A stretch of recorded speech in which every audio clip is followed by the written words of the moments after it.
News! Okay, we'll start with this. It appears that France's own Olympic gold medalist, Tony Yoka, will attempt to rebound off his latest loss, his loss to Carlos Takam. That was earlier this year. And he is set to return to action. Before this year is out, opposite the ring, Belgium's own Riyad Merhi. I think it's good that Tony isn't letting the loss fester, that he is squeezing in one more fight before this year is out. Shows that he's in more or less the right headspace. He is. Set to go down December 9th. It doesn't appear to be for a heavyweight title, a secondary title, or a title of any kind.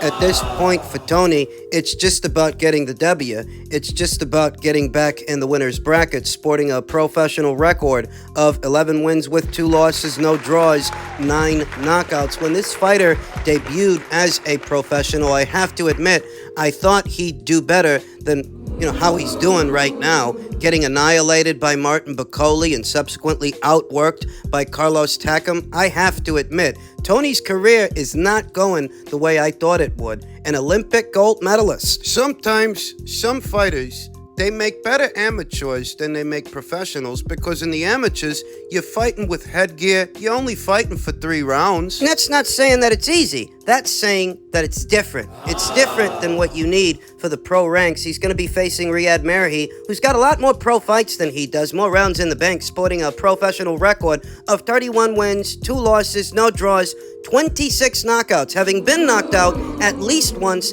in 33 professional bouts. 26 knockouts. That tells me that on some level, this guy can crack. On some level, this guy can punch. And some would say that Tony doesn't really take the best punch. Those 2 losses that Riyad Merhi suffered, you will notice that they were both to cruiserweights. He lost one to Kevin Lerena. He's coming right off of that loss, a points decision loss. And way back there in 2018, he was stopped by Arsene Goulamarian, who is the WBA's current reigning cruiserweight champion. Both combatants are coming off of losses. Riyad Merhi's coming off the loss to Kevin Lerena. Tony Yoka's coming off the loss to Carlos Takam. This is a must-win fight for Tony Yoka. If he is to live up to any of the expectations that anybody had for him coming out of the amateurs and winning the gold, going into the pros. It's bad enough that he lost to Carlos Takam. If you have any aspirations of making it in the heavyweight division and one day becoming a world champion, you are expected to be able to beat today's Carlos Takam, who's a much older fighter than the Carlos Takam that Joseph Parker fought, that Joseph Parker beat years ago, the Carlos Takam that Derek Chisora knocked out. Come from the kind of amateur background that Tony comes from, you're expected to be able to make it past a Carlos Takam. And way back there in March of this year, he didn't. He lost a split decision. So he needs to win this fight, he really does. It's a sink or swim fight, a must-win fight. We're coming closer and closer to the end of this era and the start of a new one. Best way for him to put distance between himself and a bad performance is to put on a good one. Finish this year out on a W and start to rebuild in the coming year, because the landscape at heavyweight is set to change. I don't imagine the winner of Fury versus Usyk is going to stick around much longer. And if they retire off that win, or just shortly after that, those belts, they're going to get redistributed. They're going to get dispersed, and a new crop of champions may sprout. If Tony wants to be one of them, he needs to get to work. And maybe you don't like his chances, but that's still what he needs to do. So we'll see how he makes out December 9th. You've referred to him as a middleweight before. You've talked about his size, but he was big enough to beat Derek Chisora, Daniel Dubois, and Anthony Joshua. Yeah. Why is he not big enough to beat Tyson Fury? Because they're all bums. That's probably it. For never mind the size, he is a middleweight. He boxes at 75 kilo, but it's not the size of the dog in the fight, it's the size of the fight in the dog. And obviously he's got a big fight inside of him. But when you meet a big man who's a lot bigger than you, who's also got the fight inside of you, let's just put it in a nutshell, you're and that's it. Oleksandr, what do you think when Tyson Fury calls you a middleweight and he talks to you like this? What do you think?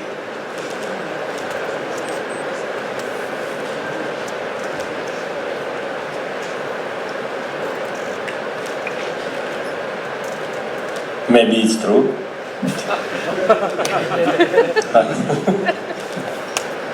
I don't know.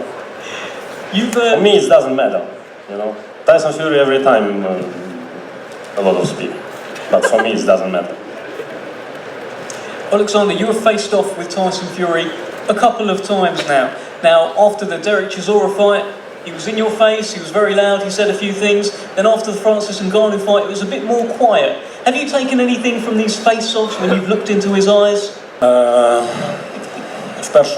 Перший раз, коли ми бачили фейс-офф, Тайсон Ф'юрі був дуже енергічний, дуже веселий та дуже мотивований.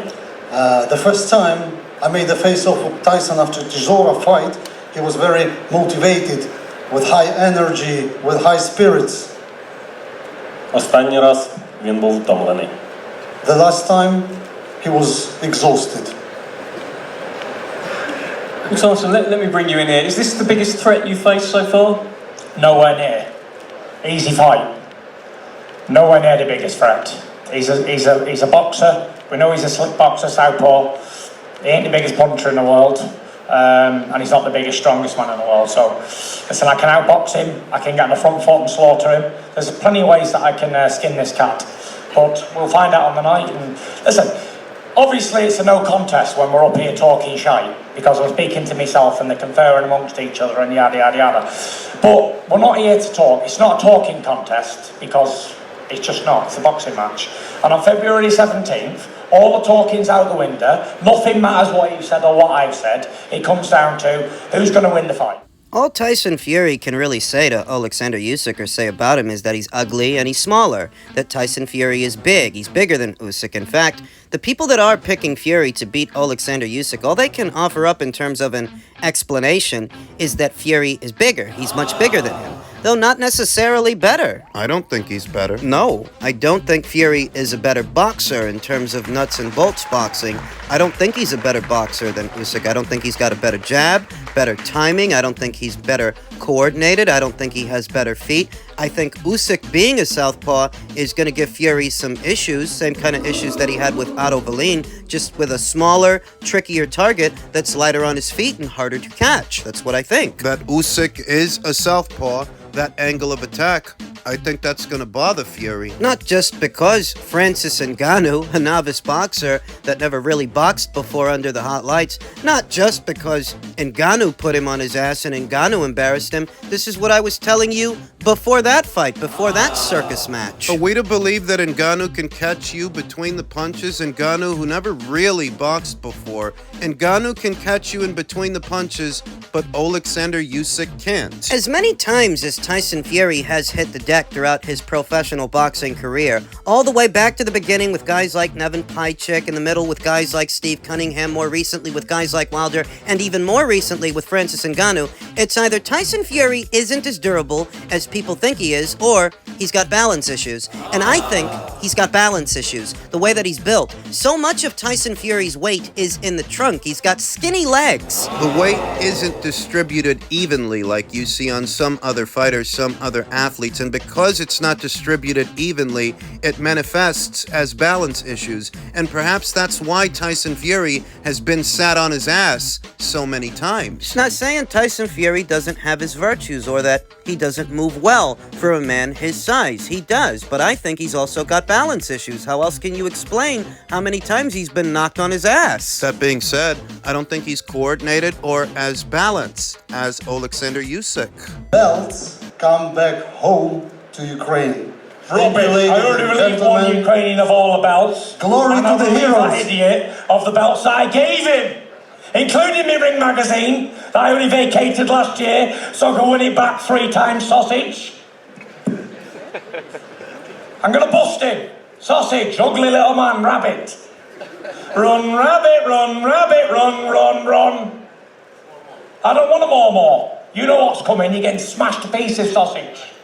You're fighting the best British heavyweight there's ever been. The f***ing dauntless in these waters, me. You beat all the rest of them, but you ain't beat Tyson Fury yet, sausage. Look at him, his heart's pounding now. He's like a little pussy with an earring in. Just don't get the sense that Tyson Fury's brand of trash talk is having the desired effect on Oleksandr Usyk that he would like.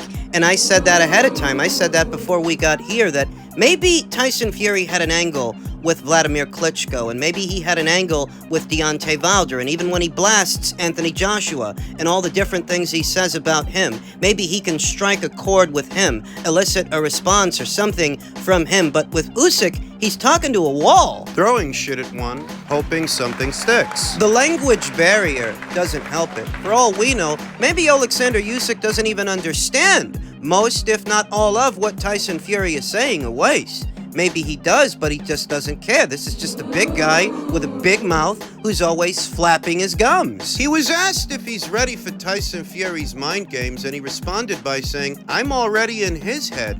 I'm singing and dancing there in his head, and I feel so inclined to agree because... Honestly, he looked uncomfortable, sounded uncomfortable, tense. His brand of trash talk, it was almost forced. I mean, saying that the guy's ugly and he's got a gap in his tooth or he's wearing an earring, those aren't mind games. You're just throwing shit at a wall, hoping something sticks because nothing seems to bother him. With Vladimir, with Wilder, even when he says stuff about Anthony Joshua, he's got an angle. But with this guy, what are you trying to convince the world of? That he's afraid to fight you? At the press conference for the fight with you, are you trying to convince the boxing community at large? Are you trying to convince Oleksandr Usyk, or are you trying to convince yourself that he's afraid of you? I don't believe that. Credit to Tyson Fury for being a road warrior. When he beat Vladimir Klitschko, he did it in Vladimir's neck of the woods. And when he beat Wilder, he did it in Wilder's neck of the woods. But the same is true of Oleksandr Usyk. In fact, he's more of a road warrior than you are because he's done it more times. Blavatsky in Poland, Maris Briedis in Latvia, Gassiev in Russia, Tony Bellew, Anthony Joshua in the United Kingdom. Michael Hunter in America.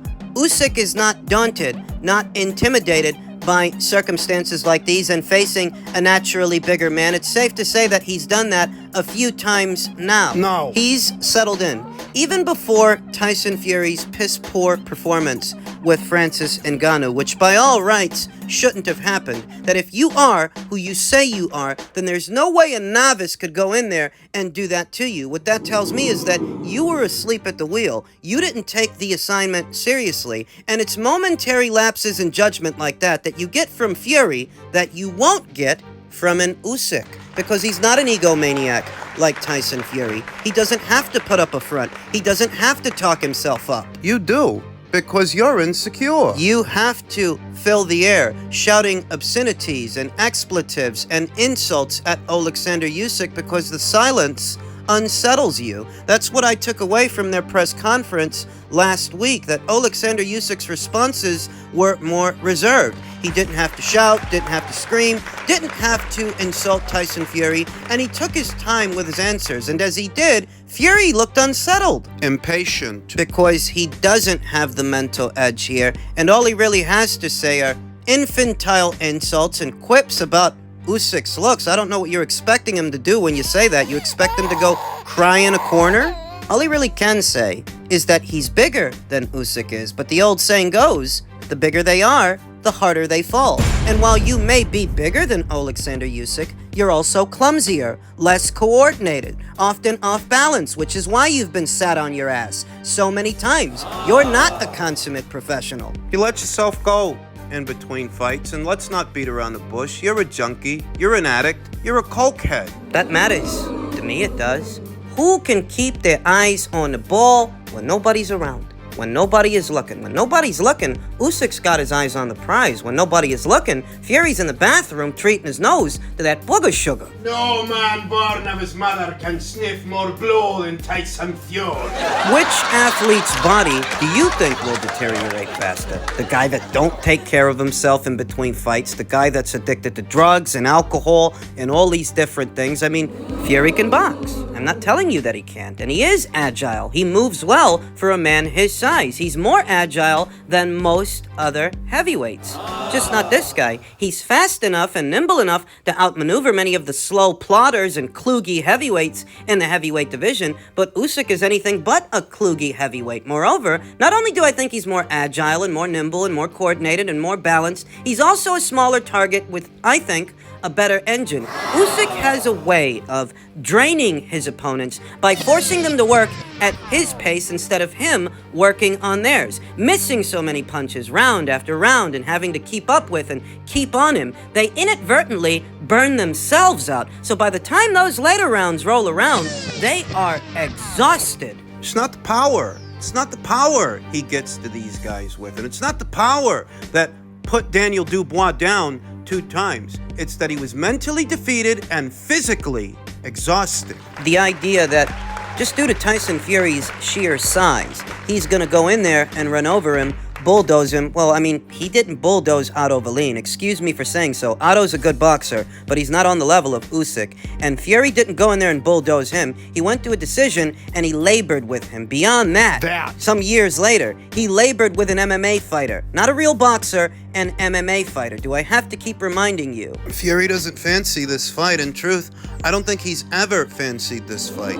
But at this point in his career, he doesn't really have a choice. If you were to walk away... At the press conference for this fight, Fury gestured to Frank Warren, talking about how his critics felt that he was afraid of this fight, that he didn't want it, that he would avoid it, and here we are, but you don't really have very many options at this point. And if something happens, if you get injured, you step on a Lego, you stub your toe on a mattress, and this fight don't happen, what people are going to say is that's just Fury avoiding this fight like he avoided the Klitschko rematch. At this point, you have to do it, unless you want to walk away from the sport a disgraced heavyweight, like you did the first time. A disgraced champion. That's what he was when he walked away from the sport the first time. The nandrolone case, the cocaine, the inflammatory comments about all those different groups of people. He was a social pariah when he walked away from the sport the first time. If he were to walk away from this fight, that's what he would be again. History would repeat itself. You don't get cool points. You don't get brownie points for doing what you're expected to do and what Anthony Joshua and some others already did. Fight Oleksandr Usyk, skip the dog and pony show, and get it done. And prove that you are who you say you are. Because it's not enough to say it while you're laboring with MMA fighters.